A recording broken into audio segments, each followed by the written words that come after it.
Imagine a world drowning in chaos where people turned away from goodness, chasing selfish desires. In the middle of that darkness, one man stood out like a beacon. His name was Enoch.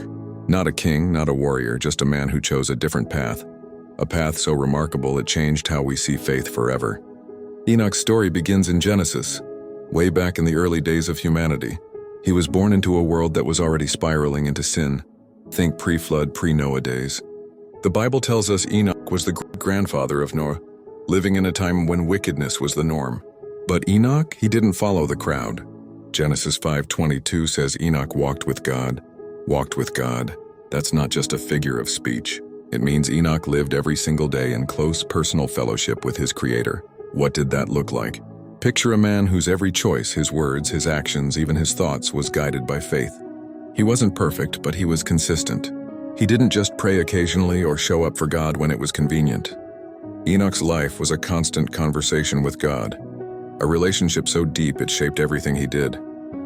For 300 years, the Bible says, Enoch walked this way, raising his family, living among a rebellious generation, yet staying true. And here's where it gets wild. Enoch didn't just live for God, he spoke for him. The book of Jude tells us Enoch was a prophet, boldly warning his generation about God's coming judgment. In Jude 1:14-15 he declares, "Behold, the Lord comes with 10,000s of his holy ones to execute judgment on all." Enoch wasn't afraid to stand up and say, "Turn back to God," even when the world ignored him. That takes courage we can learn from today. But the most jaw-dropping part of Enoch's story? His exit. Most people live, grow old, and die. Not Enoch. Genesis 5:24 says, Enoch walked with God and he was not, for God took him. He was not.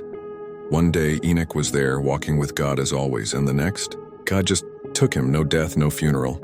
Hebrews 11:5 explains, "By faith Enoch was taken away so that he did not see death." Can you imagine? Enoch's faith was so extraordinary that God said, "You're too good for this world, come home." What can we learn from Enoch? First, faith isn't just believing in God, it's walking with him, day in, day out, even when the world pulls you the other way. Second, your voice matters. Enoch spoke truth in a world that didn't want to hear it, and his words are still inspiring us thousands of years later. And finally, God sees the faithful. Enoch's life wasn't flashy, but it was faithful, and God honored that in a way no one else in history experienced. So what about you? You don't have to be a prophet or live 300 years to make a difference. Like Enoch, you can choose to walk with God today, step by step, choice by choice. His story reminds us that a life of faith isn't just about the big moments. It's about the quiet, steady walk that leads you closer to God. And who knows, maybe you're